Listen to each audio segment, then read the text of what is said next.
Hi guys, for today's video nga ay kaarawan ng aking pinsan with bunyag pa. Wow naman, uy!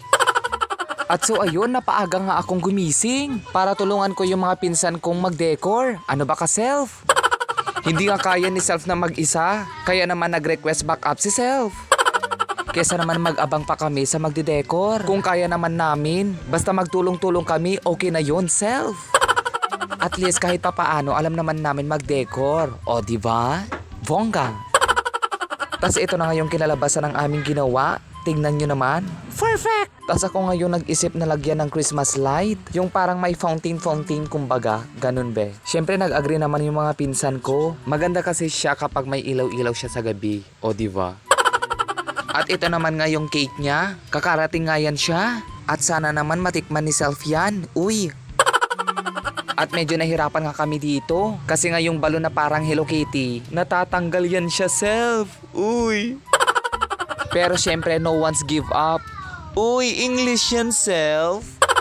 Pero at least, Self, kahit napagod kami at ilang oras pa kaming nag-decor dyan, at least natapos at napakaganda yung kinalabasan, diba?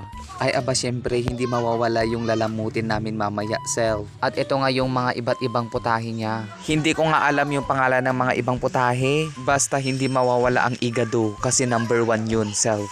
Kaya naman salamat sa mga chef at sa mga tumulong. Avisala Eshma. At ito naman nga yung baboy ng ulo. Ay baliktad. Patay na nga, kumakain pa siya ng apple. At bawat mga pagkain ay nakaset up na sa mga darating na bisita. At para pagkarating nila, kakain na lang yan sila. Uy, wow naman. Ay mga ilang minuto nga lang, nag-umpisa na ngang i-blow ang aming birthday little girl. Ano daw? At ayan, nag-umpisa na nga ang lamot. Ang bilis ng mga Pinoy kapag foods ang usapan. Uy, wow naman. Ay pati nga rin si Self ay nagutom na kaya kumain na rin yan siya. At ako nga rin pala yung pinatayo nilang MC. Ay sabi ko naman na wala naman akong experience noon. Pero walang no choice. Nag-MC-MC na lang si Self. Kaya ayan ang effect ni Self. Nagutom siya. Uy. Ay ababuti na lang yung pinarting baboy ay nagkasya sa amin.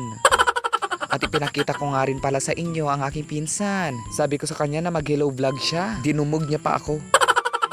At ito na nga ay hawak-hawak ko na ang birthday little girl. At sumama na rin sa vlog ko ang kanyang ina niya. At para naman mas perfect. So ayan, this is the end of my video. If you enjoy watching, please follow for more updates. Bye! Kiss!